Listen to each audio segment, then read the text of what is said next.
Hey everyone, Steve here with Phantom History. Thanks so much for checking us out on YouTube, and if you enjoy our content, make sure you subscribe. I also wanted to remind you that Patreon subscribers get access to bonus content, and we have a newsletter that you can subscribe to that will let you know when a new episode drops and when that new bonus content is available. Enjoy this episode.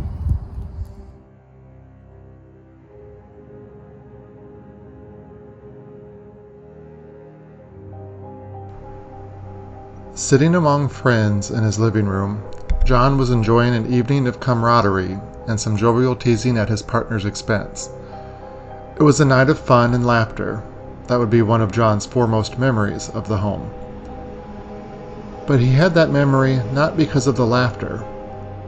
What he remembers most that night was the sudden movement of a candlepiece sitting on top of the television. It had several candles across of them, and it was pretty big. And the people at our party were making fun of, jokingly making fun of my partner.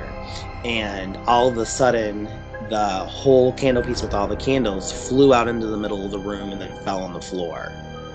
Even though his friends looked on in stunned silence, John knew exactly what had caused the candelabra to move. There was a spirit in the house, but this one was much less menacing than the one from his childhood. I'm Steve Blanchard. Welcome to Phantom History.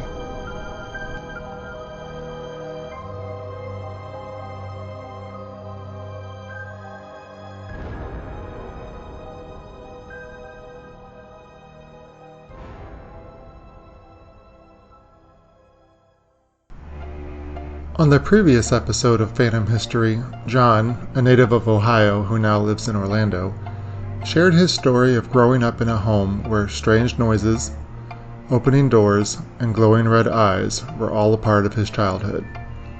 Years later, archaeologists discovered that the two-story home was built atop the remains of 22 bodies.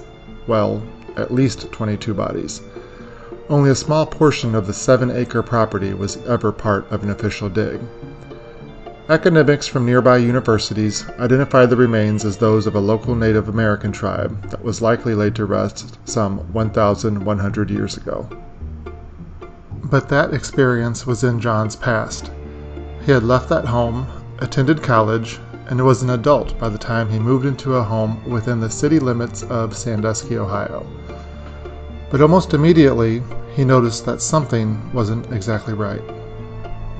We would have different things happening. There was like a really horrible odor that would come and go, and just kind of things like that. And we ended up getting a divorce, and then I ended up being with my partner. And then after I was with my partner, the same thing. We started having that smell come back in certain places of the home, and then it would go away, and then you'd smell it again somewhere else. And we started renovating the home. And at the time of the renovation is when it really started to pick up. We had a lot more, it was almost like a fun type spirit, because every time we would go to grab a hammer or grab a tool, the tool would come up missing.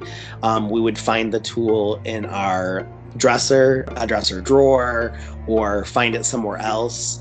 It was almost like a playful spirit of some sort. It would take our billfolds, and we always kept our keys in our billfold in the same spot. As we came in, we hung the keys, we put our billfold right there on this cabinet thing we had, and our billfolds would come up missing, and we'd find those somewhere else. So as we were doing the remodeling, because somebody had remodeled the home before us, and we were actually taking it back to the original, what the house looked like originally.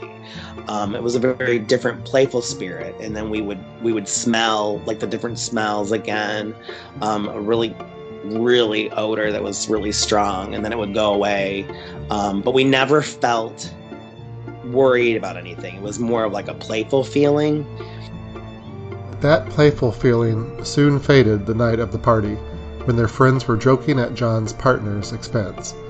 The reaction among his friends when the candelabra forcibly flew into the center of the room changed John's perspective of the spirit.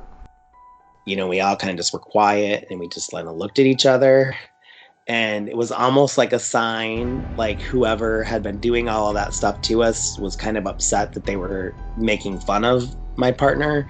And it wasn't even, it was like just more playful joking. It wasn't being mean or anything. But you could tell the mood in the room changed totally. But you can kind of feel like it was almost like whoever it was or whatever spirit it was in the home didn't like the fact that they were making fun of him. Were your friends who were at the party aware that you had experienced some things in the home before that? Just little things like that were happening, like the things, moving and hiding and stuff, and they thought we were all crazy, until after the candle incident. Once again, John found himself watching those with skepticism about his experiences fully realize that he was not, in fact, imagining the haunting. Physical evidence had just presented itself, and much like earlier in his life, when his father finally had his own experience to validate the spiritual goings-on in his childhood home, John's adult friends had a similar revelation.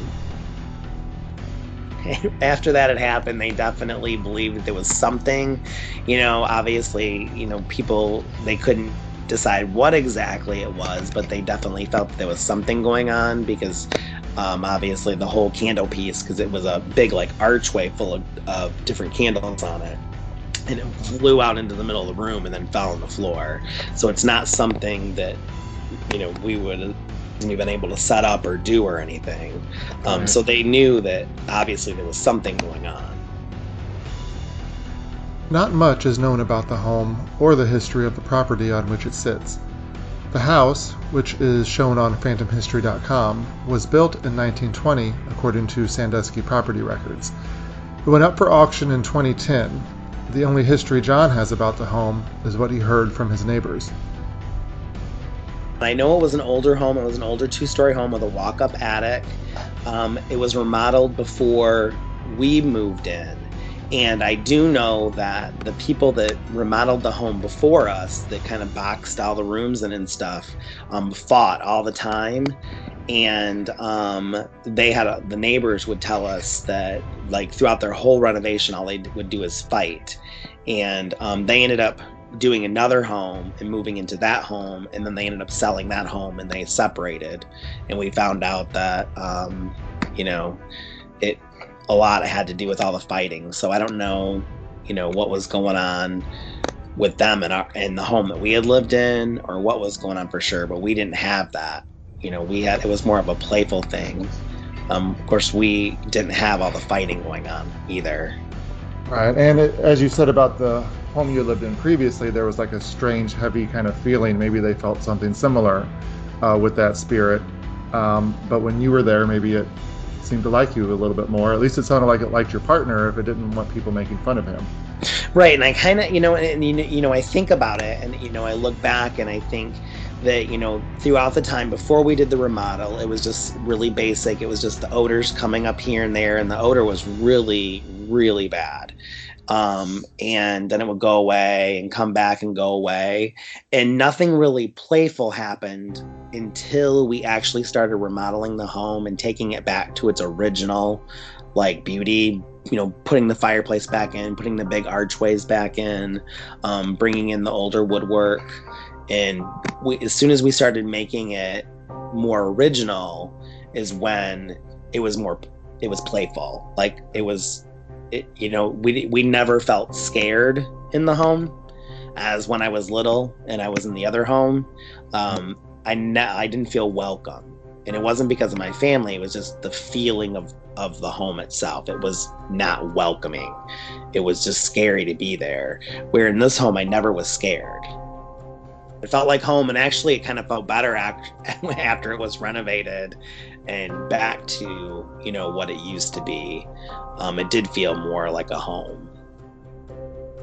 With only a little information available on the home and its previous residents, John decided to do some investigations on his own with the help of some spiritual guidance. The answers received weren't as descriptive as he would have liked, but he did get confirmation that whatever was in the home did have intelligence. A couple different experiences happened. One where when we tried to communicate with a board, I was one that was not on the board at the time. It was other people that were on the board, and the question was asked if they could give my truck number for my job, and our truck numbers were pretty long, and the movement of the board was able to correctly do my truck number on the with other people being on it. I was not on the board, so it was not something like you could say that I was pushing it or anything, because I was not on the board itself. But there was no way nobody would have known my work truck number other than me, because I dealt with it on a daily basis. So that was kind of an eye opener, and kind of a little bit eerie too, because you kind of wonder, is it good or is it bad when you're dealing with boards like that?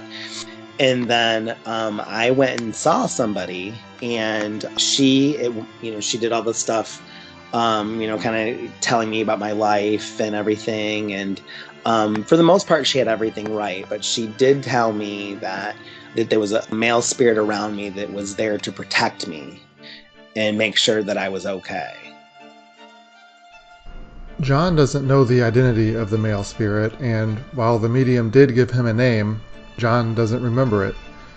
He does know that it wasn't a familiar name, so it's unlikely the spirit that is watching over him is a long-lost relative. Since moving to Florida in 2012, John says he hasn't had any experiences that can compare to what he encountered in Ohio. He left behind the moving objects, the sounds of footsteps, and the mischievous hide-and-seek game he witnessed during the renovation of his home. There are times, however, that he feels like he's being watched. Other times, he says he will hear his name from some unknown source, especially when he's working late. I've talked to a few people that are at the job site, and they have said the same thing, that things will happen like that to them at night, or they'll hear somebody in the room next to them and nobody's there. The maintenance staff has said the same thing, that they'll hear things as well. Despite all of his experiences, John doesn't consider himself a psychic or a medium. However, he does think that because of those experiences as a child, he's more open to sensing things that many of us will never see firsthand. Because of what he saw and heard at a young age, John believes that he has a slight insight into a world that he otherwise would not. Anyone or anything that might be reaching out from beyond our plane of existence may also understand that and feel as though John is an appropriate conduit into our own reality. I guess maybe I'm a little bit more in tune than others, just because I've dealt with it and had it in the past. But because just that feeling, it's almost like it's really weird, because every once in a while, it's like I could feel the way, or I'll get a feeling, especially like when I was doing one of my jobs in Ohio. When I passed certain homes, I would get an overwhelming feeling of something. And sometimes it was a good feeling, and sometimes it was a bad feeling. And it's almost like I could feel the presence of somebody there and how they felt. And every once in a while, that'll happen down here, where it's almost like I can tell like there's something there, but they're not talking to me or anything. I just feel kind of what they feel. It's hard to describe. It's almost like sometimes it's almost sadness, and sometimes it's like a joy feeling. John, who asked that his last name not be used in this interview, says he would like to visit the homes from his past, although he makes it very clear that he wouldn't want to spend any time in them all alone. He shared that knowing the background of the homes, especially the one he grew up in, helped bring him closure concerning his experiences. The Native Americans that were buried under his childhood home were likely disturbed by the presence of a modern family intruding on their ground. And while he is unsure what spirit he disturbed in his later home, he's thankful that whatever, or whoever it was, didn't appear to follow him when he moved to Florida. Not everyone is open to experiences like John's, and not everyone is a believer. But John encourages others to be open-minded and to consider that there are things out there that are beyond our own understanding. Maybe, if one is willing to accept what can't be explained, he or she will also make a connection similar to the one John made at a young age. To listen to the full unedited interview with John, click on the media page of the phantomhistory.com website. There, you will also find a photo of the home where John encountered the playful spirit, as he called it, and the newspaper article documenting the dig around his childhood home.